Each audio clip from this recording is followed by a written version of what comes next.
Well, hello and welcome again to Ignite with Sandy. I hope you remember what that is, right?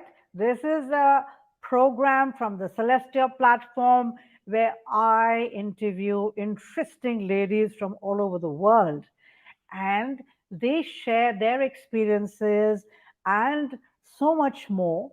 And why do I do that? To ignite the neurons in your brain so that you can get up and do something with your life, maybe do something different, maybe just follow your path, follow your passion, whatever it is. Because I bring together some very interesting personalities. And I said from all over the world. So today, I'm going to be focusing on Dubai. And I have a very interesting lady that I met a number of years ago. And at that time, she struck me as this really energetic person. And just looking at her and observing her, I was getting tired. And I thought my level of energy was high. But then over the years, I followed her career. And I've noticed that there are now so many different titles and qualifications and certifications that she's got that there's like 2, 3 lines after her name on LinkedIn. And I thought to myself, I have to reconnect and I have to bring her back on my show. And so I am going to be introducing a lovely lady. But you know what? I don't ever introduce them. I always get them to introduce themselves, right? And so I would love to have Mona on screen with us now. Mona is my guest for today, and I like to call her a work in progress because she is always up to something new. And so, welcome Mona to Ignite with Sandy on the Celestia platform.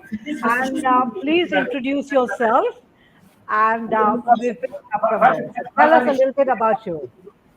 Thank you, Sandy, for having me. I appreciate your time and hosting me. First of all, my name is Mona AlHebsi, and as I love your introduction, it was very short and sweet, but it told, I'm sure it told the audience so much about me. So I'm an Emirati national, and I do a lot of things. I'm a mother of an amazing boy. His name is Khaled. He's my world. And beside that, what I do is I used to be a hotelier. I used to work in luxury hospitality for most of my Okay. career, and I was in HR. Doing HR, doing coaching, doing youth, coaching and all that. But then after Okay. that, I moved on to different sphere to do a lot of other stuff. After having my kid, so I ventured into content creation. Continued with coaching and mentoring. I've started also. Talking about thought leadership, about business related matters that really mattered to me and that I observed over the years with my work in the corporate world. And I wanted people to reach my voice, to reach other people. So I'm doing these things these days. All right. So, Mona, I believe you were one of the very first Emirati ladies who ventured into the hospitality industry. So, in a few sentences, can you tell us what was your experience in that? Because I know that you rose to be the director of HR, I think, and in a five-star hotel, which is on the Palm, right? Yes, that's true. Yes. Okay. So what was So that journey like, and why did you decide to go into the hospitality industry? Well, so this is really an interesting story because it goes back to 2004, 2003, 2004. This was my college years when I was really a student, and I was actually exploring the opportunities in the market just to consider, okay, what can I choose as a career path? And the opportunity happened that I actually a new hotel opened in my city. I'm back from Ras Al Khaimah actually originally, Okay. so a new Hilton opened back there, you know. So the college encouraged us to actually go and do stuff that just don't. They told us that don't go to government, don't go to banks, just do something different, you know. So the opportunity was there, and I was like really fascinated by this new hotel. Okay, let me go and try what kind of work I can have there. But then actually when I went, wow, I was like really wowed because it was my very first experience inside a hotel. And like most of the people who never been like really into hotels so much, I the whole image was okay, a reception and maybe F&B outlet, and that's it. But then no, like I they took me to the HR, the laundry, the housekeeping, and then to the kitchen, to the pastry, to the reservation. It was like wow, like there's so many things that we don't know about. And I said, halas, this is gonna be my career, you know. And then after that, after I graduated, after my doing my work experience with Hilton, I was so lucky to actually move to Dubai and get my first job with Burj Al Arab. Okay. And it was like the entry to this glamorous world that I actually started exploring a lot of things, learning more about myself, even taking my standards higher because I worked in such luxury brands like Burj Al Arab, like, Gargant Hyatt, like these kind of Yes. big names, you know. So I also wanted to really attract other Emiratis and tell them, look, there's so much opportunities here and we don't know anything about it. So Yes. a lot of my career involved working with Emiratis, you know, bringing their families actually into the interview, showing them around to that this we just shatter those rigid mindsets or like perceptions that people have about ladies working Yes. in hospitality. Yeah. Okay. So, I believe when you work in a hotel, you have very long hours. So, was Yeah. that something that you had to deal with, long hours in the hotel and being away from home? How did that work? How were you able to, for example, convince your family that, this is my job and I need to be there more than sometimes necessary. So, how did you manage that? Well, that I mean, the convincing part. This we can do another webinar just talking about that, the whole story. But like, I mean, just to cut the long story short, I mean, the convincing obviously took time, and I would really say that in the first few months of my working, they were not happy, but I just decided to just make it happen, and I actually wanted through my working and determination and achievements to show them that actually I can do it. So I think within the first 3 or 6 months, I got my story published in the company newsletter, and I just took that newsletter and showed it to my mother and father, where they were so happy. And from that day, like, the whole story changed, and they believe that I can do it. But of course, about the long hours, about I didn't have this kind of expectation. I didn't know what to expect actually, because it's a new sector, it's a new job, actually new career, new first time for me working. So imagine, Sandy, I used to like work, like, I was too very tired, and then the weekend I used to sleep the whole day. Like, I initially, because I think my body was so shocked. Exhausted. My body was so shocked. So it took me a Yeah. couple of, like, I don't know, weeks, or I don't know, few months, like maybe 1 or 2 months at least, so that my body get adjust to that long hours, the extreme Okay. work demands and all that, and then, like, halas, I just got used to Okay. it. So then, when did you get married? When you still working in the Yeah, hotel? for me, I think that was what advantage. And good you asked me this question. I mean, the advantage that I had at that point, that I was not married, so I could, like, spend most of my time there.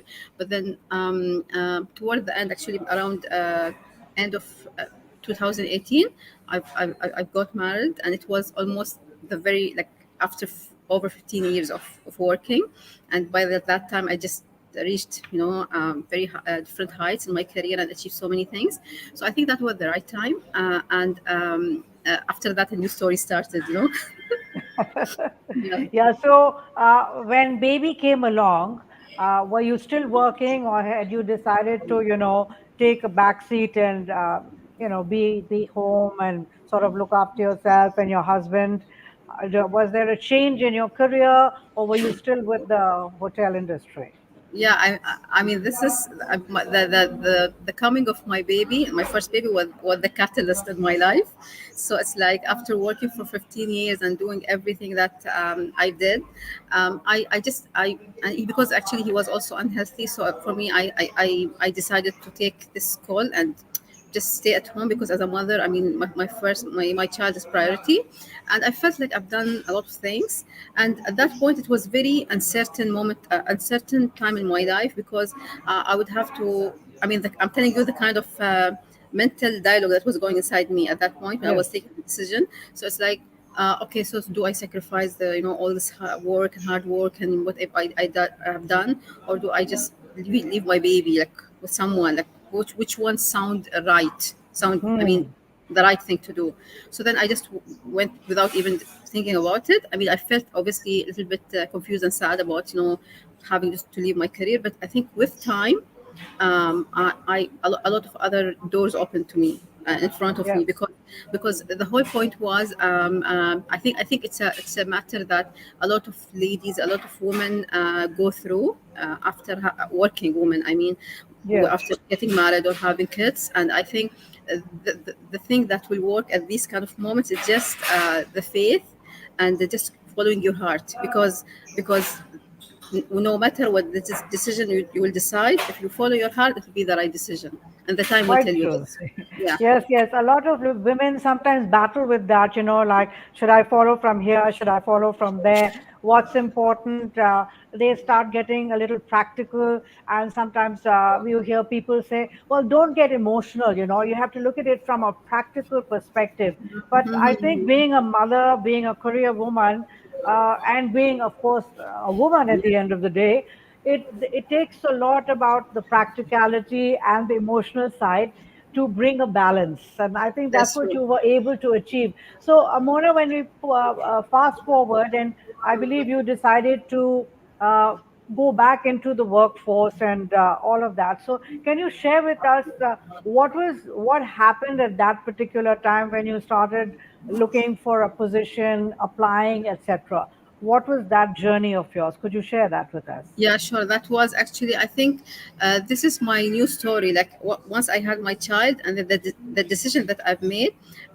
So that was one thing, but then all the mental and emotional, and the guilt, and the eating myself from inside. Okay, was like, okay, oh my God, like, should I go back? Should I not go back? So all this, just thinking about it, reflecting.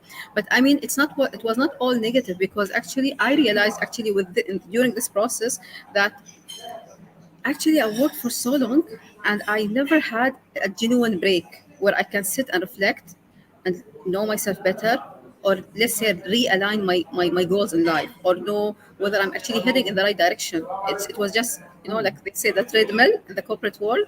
So, right, I was achieving, I was doing. Mona, just a minute. Is there some background now noise where you're sitting? I have people around me. So, Yeah, could you ask them not to talk because it's coming on a recording? okay, I mean, they're away, Yeah. they're on the phone. Yeah. Okay. Anyway, please do continue. Sorry, I just interrupted that. Please do Yeah. continue. Okay, okay. Sorry. So, it's because I'm sitting in the public area, so it's like, Okay. that's why maybe it's like.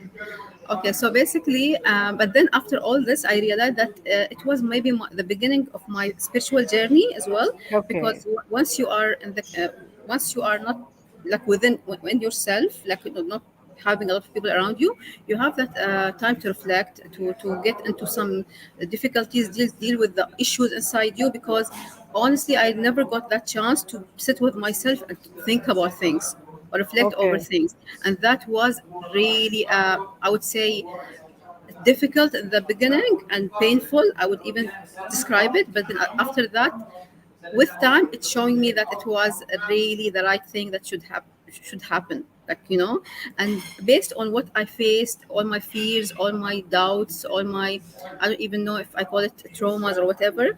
But then it got me into a different place, like where I am today, because I discovered like, okay, in fact, I can only have, let's say, one title. I'm telling you the bright side of what's happening Okay. right now in my life. So I can only have one title or do one kind of work, or I can actually have so many titles, do so many work, and just dig inside me and find out the talents, like the Yes. different kind of thing that Mona can be, the different hats that Mona can wear. It's not only the hotelier or the HR, the director or whatever. No, there's so many other things that I can be.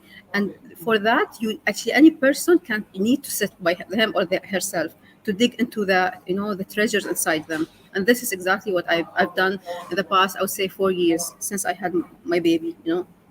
Yes, because you shared with me that you had rejection after rejection after rejection, even when you sort of had reached the last Yeah, point where you had gone through so many different stages of the interviews, and you were sure that, this would be something that would be offered to you, and yet it never came. So, a lot of women, a lot of people in general, when they face repeated rejection, they start doubting themselves. They start yeah, doubting their self-worth, their capabilities, and true. because to constantly get a no, it sort of is very demoralizing.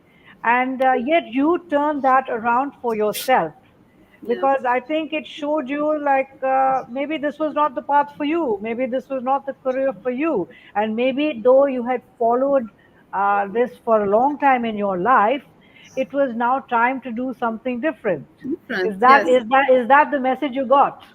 Yes, exactly. Actually, good you reminded me of that story because I mentioned that I went through a painful time.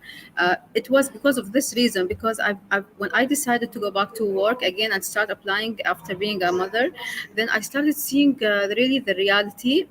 Or let's say I started facing very strange scenarios, which were very demotivating for me because being someone who's very talented, who's very educated, who's very qualified, very experienced. It's kind of, I was kind of, okay, I'll just get a job very easily, but no, it was not the case. I mean, exactly like what you mentioned. I used to get so many interviews, reach the last stage, not being rejected in the first stage, no, reach the last stage, and it happened more than 10, 15. I don't know. I mean, I'm talking about a matter Wow. of 2 years. 2 years, like you can imagine how many times I got rejected, and that caused the pain, that caused the maybe the confidence to go down, the self morale to go down, all sort of things. But they always say from the pain there is always a gift, that Yes. comes.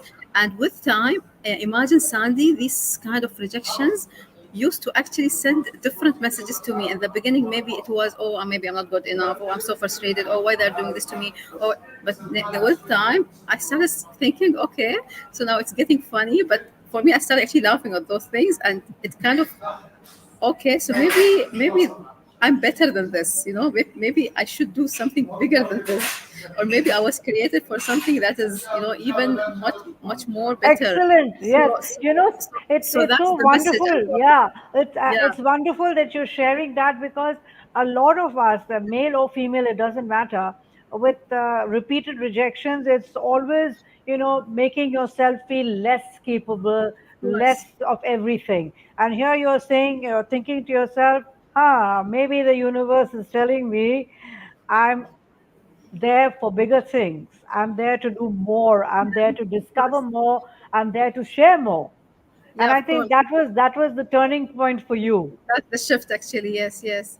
And they always say that, the deeper the valley, the higher the peak. Yes. So I felt, okay, there was, I cannot explain to you the amount of, anger, sadness, disappointments. I went like in a very deep place, a very dark place at some point after the repeated rejections, all this, what was going on in my life. But then, from when I went to the depth of that, things started coming up. And I think then I started seeing things differently. And when you say the shift or things turned around, exactly. And now I'm seeing things totally in a different way. And guess what, Sandy? Like the moment I started seeing these things differently, um, people, opportunities started coming to me. I have no more to go to them. So it was amazing the kind of people who were connecting with me, because I post regularly. Also, I'm on social media. I write about my thoughts and all that. So people started coming to me. The number of followers increased. People who want to collaborate with me increased. Like, wow, like now see my self-image determined what I will get in life, and I mean it's true of everyone. Okay, so for all the people who are watching now and will be watching in the future, what advice would you give to them when they're facing this very low point in their life, when their self-worth is, really going down, and they're feeling so incompetent, and their self-confidence, their joy in life, everything is just disappearing because of what's happening around them, and you've experienced all of that. So coming out from there, what are some of the things that you could share with people who could be going through something like that? Sure. I think I have a couple of messages here, which you will see that all like interrelated. So the number thing is like change is inevitable. So you don't expect to remain on a peak forever or remain in a bottom or like down forever. Like it's life is all about up and down. It's exactly like our heart beats, and heart beats like this because it shows we are alive. So if we're alive, we will go up and down, up and down. So that's like a nature of life. Number one. Number two is like just don't give up.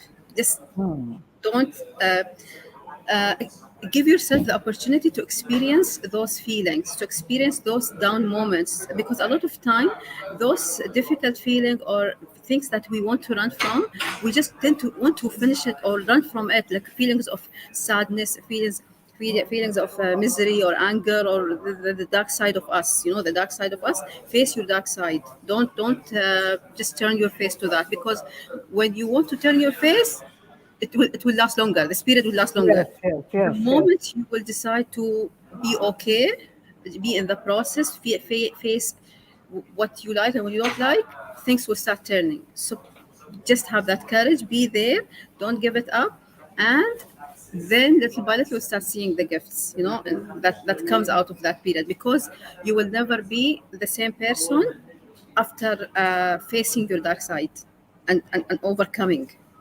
your things, like your Okay, dark so areas. when you overcame all of these challenges, and you won all those emotional battles with yourself, uh, where what did you do next, and how did that move? How did that take you forward? Honestly, Sandy, like I've started seeing a lot of dreams, and I've started getting honestly a lot of inspirations to do things, or like I used to wake so much in the night. It happened over a period of time. So I think these are the gifts I'm talking about, because usually these gifts will not come in a mostly in physical shape or form.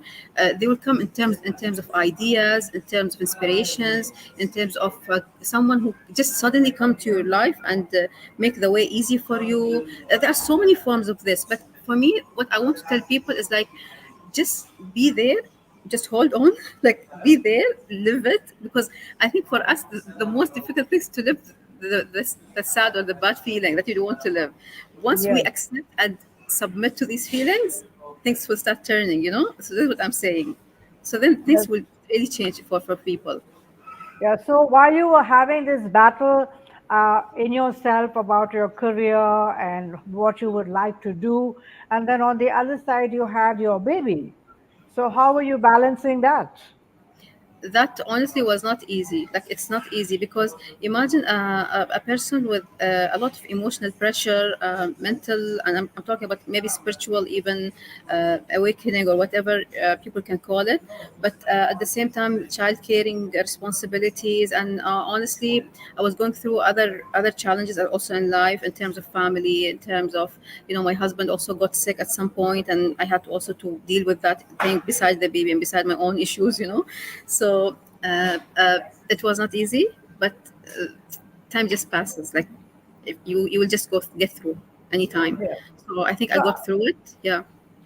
I think one of the things that you must have realized at that stage is, as a woman, how much resilience you have, how much inner strength you have, how emotionally strong you actually are to be handling everything and still be present and still have your time to be creative, to look at those thoughts, to find new things to do. So I think what the message that I'm getting is that all of us have got tremendous potential, True. and sometimes when we are put in a position where we are being tested on our patience, on our energy, on our attention, everything, that is the time you truly understand what a powerful person you truly are. Course, of course, of course. That's very true. Actually, when you started saying this now, I remember one sentence I used to say it internally to myself during that difficult time, and I said it, and then I started saying it because I was angry, actually. So I used to say like, um, "Okay, go give me any kind of position in the corporate world. I will do it, but I cannot do this. This is much more difficult what I'm in right now." So it's like I used to compare the intensity or the difficulty of let's say being going at work and dealing with people and doing all those like physically challenging, whatever mentally challenging kind of decisions, and sitting at home and raising a child and going through my own thing and having all other issues. So I thought like, oh my god, there's no comparison. Actually, this is a much more difficult situation. But the point is once you overcome this, then there's a different thing waiting for you. Okay, so fast forwarding to where you are today, share with us what you do. Okay, so basically, during this time, I got like a lot of, I told you, inspirations, opportunities. I met a lot of people, and even like with those rejections that I used to get. So with every rejection, I used to get a certain idea, or that's I decided to initiate a certain kind of. Post or kind of initiative on social media or on my LinkedIn, and I carried on with that. I mean, even doing the posts or creating the videos or whatever the programs that I have now on my YouTube channel. It also requires time. It requires a lot of things. So I'm creating programs. I have my own YouTube channel. I do posting, create content, obviously, generally across the different social media channels. I talk about a lot of business related issues in my own area of specialty, like HR, people management, and amortization. Um, and plus, I started designing online courses. So Okay. I have my own products, beside the book that I already had before I leave my job. I started having my other products. So for me, and obviously with the coaching going on, I have clients already. So it's so many things now. Like not just one thing. So many things. So for me, like I'm thinking, oh, of course, this is better than what I used to get. So now Yeah. I started seeing the benefit Okay. of going through that difficult period. So I'm Yes. doing all sort And of things you besides sort of my you kids. you let that those challenges actually help you to grow and to create more. Yeah, to evolve and to create more, and Yes. actually to become, for example, you would notice if you follow me or read my posts. I'm particularly writing about those kind of challenges that I faced at some point, and I wanted to help people who are facing the same kind of challenges now from my own experience. Like I'm definitely, I know they will benefit at least something from what I write, because they would not have to go through the whole process again and face the whole thing. No. So this is the gift of it. It's like using my learnings, my lessons to help others who are going currently through the similar kind of journeys in life. So yeah. So have you written any books? So for me, of course, like I've written when I was working, I've summed up my hospitality career, and then a book called Beat the Odds, and it's basically considered as a career guidebook for working Okay. for working professionals. And I have it actually in Arabic and English.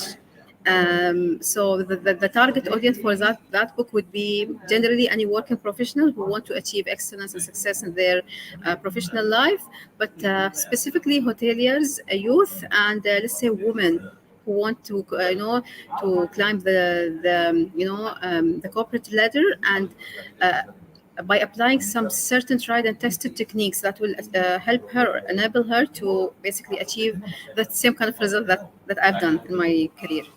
Okay, so you're basically sharing your knowledge based on a personal experience because Personal I think experience. experience is your best teacher. Yeah, and I have tools. I have actually real tools because Hmm. I got to those tools by trial and error myself in my own experience. But then I summed them up in the book, and I've just given them the stories and how I get there, and what they need to do to get what kind of tool they need to use. Yeah. Yes. So, what about these online courses? What do they deal with? And is this open for both male and female, or is your clientele only female? So honestly, the idea of online course designing online courses came to me honestly at Ramadan, last Ramadan.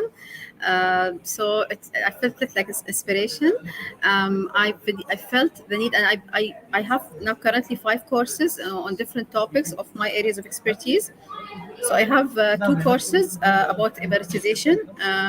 One is targeted as employers who hire you nationals, and the other one is targeted at job seekers.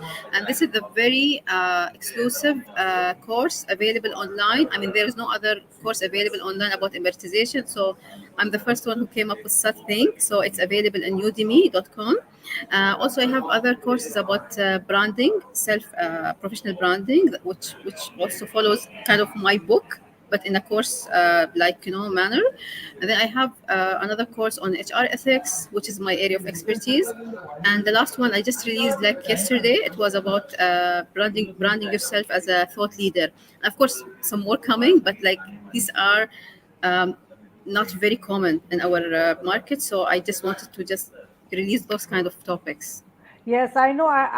What from what I've been observing in the last 27 years in the UAE is that now I see a lot of female Emirati people who are in different industries. They're not only in the government or they're not only in teaching, which is Yes, what they used to be before. The younger generation, your generation, they're stepping out and yes, exploring different career options, yes. right? And so sometimes it becomes a little challenging because expatriates are not familiar with Emirati culture, Mm, and Emirati ladies are not very exposed to an international work culture. So, are yeah. you doing any courses on those kind of things? Currently, I'm collaborating with some. Actually, some ladies have reached me out because they wanted me to collaborate with them on there's certain cultural related workshops and all. So I'm doing some conversations now with some people, some ladies. To co-host a workshops or something, but during my time and when I was working full time, I used to do a lot of cultural, what would they call it? um, Awareness? Cultural awareness, thank you, cultural awareness related trainings. So it was a lot of them on language, on explaining why we do things certain way, trying to help people in my workplace understand the Emirati culture, the symbols, why we do things certain way, what do we eat, and all sort of cultural related, I mean the dress, the whole kind of cultural component. And I did it in different hotels. Like whenever I used to join a new hotel, I used to start my cultural programs, even Okay. around the festivities. Ramadan has its own calendar, and all other Islamic events also has its own calendar. So I used to do before. Currently, not yet, but I'm in talks with other people to do this. Okay, so if we're looking at, for example, people, women, basically who are in the corporate world right now, right, and they are thinking about making a change. Okay, because many of them, I said, okay, I've done it with the corporate world. I don't want this high pressure job. I want to be my own boss.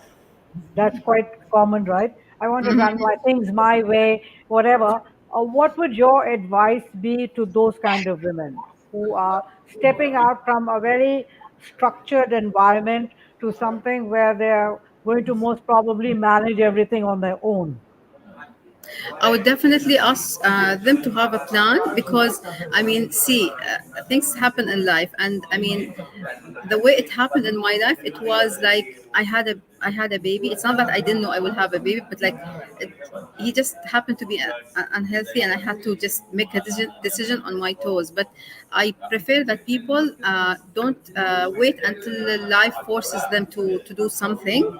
No, may have a plan. If you are really thinking that your current job is not maybe very fulfilling or meaningful to you anymore, or and you want to do something more, so please have a plan. Try to plan it well. This is better than having a life circumstance that will like require you to just do some kind of major change in your life. I think they always need to talk to a mentor or coach or something to seek some professional help for those kind of decisions, depending on what they would like to do next. Because obviously, if someone would like to write a book, then there's a book coach. If someone would like to open the business, there's a business coach, and so on. So it depending on the goal itself, but also at the same time, as I said in the beginning, you will be the first person, or your heart will be the guide. Yes. So just follow your heart. Really, I mean, you'll never regret when you follow your heart. Quite true, quite true. And so, as we're coming to the end of our fabulous interview, I would like to ask you, Mona, where do you see yourself 5 years from now? Do you have a game plan? Are you visualizing anything? What are you doing? Well, honestly, I don't know where I will be, but I've always been that person who beat the odds, like who just shock people with what I come up with. Because even now at this phase in my life, like all the things I've done, they are new to my peers. They are new to my Mhm. community. No one maybe talk as let's say courageously about matters that matter. No one maybe do things in certain ways. So I consider myself the queen of courage. I call myself this actually because I'm someone who just go and do it. Like, and then I think about okay the consequences. But then yeah, so I don't have an answer. I don't know where I would be, Yeah, but I love your honesty. I love the way you're being so open and saying, "Hey, you know what? I don't have all the answers. Yes, I want to do many things, but if yeah, you ask me right now, I don't know what it is." And yes, I don't know. many of us are in that space in our life, and I think it's perfectly okay to be like that. Yeah, of course. Yeah, yeah, Yeah, because it's only when you're in that sort of a little more relaxed way mentally, emotionally, that things will actually come to you. You don't have yeah, to chase them because we are always taught about going for this, the goal, the path, the this, and we sort of end up like a racehorse with the blinkers on, only looking there. And yes, yeah, it's yeah. important. Yeah, I do agree. It's important to focus on something and not be all over the place like many people are. But unless you're open to new ideas, unless you're open to new problems and Yes, of course. challenges coming up, True. life. That's what life's all about, and that's what's exciting, I think, because if everything is being going to be planned, then there's no fun. No, no. Especially like we all as humans, we came to this earth for having an experience, for living our human experience. So, I mean, I will tell people just allow yourself to be human and to live all the emotions, to live all the feeling, to live all the feelings, all the emotions, to make all the mistakes you need to make because there are a lot of things that I mean, our societies or like yeah, our backgrounds tell us okay that this is allowed, this is not allowed, which is fine. But I think we will not be able to reach to the depth of life if we will keep on restricting ourselves all the time. So live all the emotions, live all the feelings, whether it's good or it's not so good. Even if it's not so good, you will have benefit from living and going into depth of it and make all the mistakes you need to make. No matter how people think about you or they judge you, because it's your own journey again, and you will only live once. You will not live more than once. So just Smash it. I agree 100% because we don't know when life will throw us a challenge, True. right? We may be Yeah. thinking, oh, our life's so well planned, nothing could ever go wrong. We're just going to be on our path going forward, forward, forward. But that's not what life is, right? True. And I think the earlier we realize that, the better for us, Of course. Yes. right? Yes. So, Yeah. as you leave us today, Mona, give me three pointers that we can make use of starting now. Can you say again? I said just 3 points, three pieces of advice to everybody watching. Can we start doing right now to make a I think change, to bring about something exciting in our life? I would say trust the process, Okay. and believe in yourself, and just go do it. Yeah, best. I think that's the best way. Just do it, right? On that happy note of just doing it straight away. Thank you very much, Mona, for joining us today on the Celestia platform. And it's been absolutely wonderful and meeting up after such a long time. I'm so happy that, and I feel quite privileged that you shared your experiences, your challenges, your journey forward. And on behalf of Celeste and everybody watching, all the best. It's lovely to know that you have a lot of energy, a lot of creativity, a lot of positive thinking, because that's what we all need. So thank you very much for sharing that with us. Thank you, God bless. Sandra. Yeah. Good night. So, everybody, this is me, Sandy, signing off from Ignite with Sandy and our fabulous platform, Celestia. Please remember to watch our video and videos on our Celestia YouTube channel, to like us on Facebook, and to like us on Instagram. We are on all social media handles, and we'd love to interact with you. We'd like to know more about you. And if you would like to be on our show, please do drop us a line on Instagram, and we will get in touch with you. So, as I conclude today, what I've learned is this, that when challenges come, don't think about it as something insurmountable. They are there to teach us something. They are there for us to actually stop and take a look at ourselves to see, what are we doing? Are we really doing what we're supposed to do? And in my case, as in Mona's case, when those challenges came, we met them. We met them head on. But we also looked at the lessons that they were teaching us. And when we look at that, you will find so many answers. But remember this, the answers are all inside you. So take that journey into yourself, see what's there, and you will find an amazing, competent, intelligent, capable, clever person sitting there. On that happy note, bye for now. Till next week.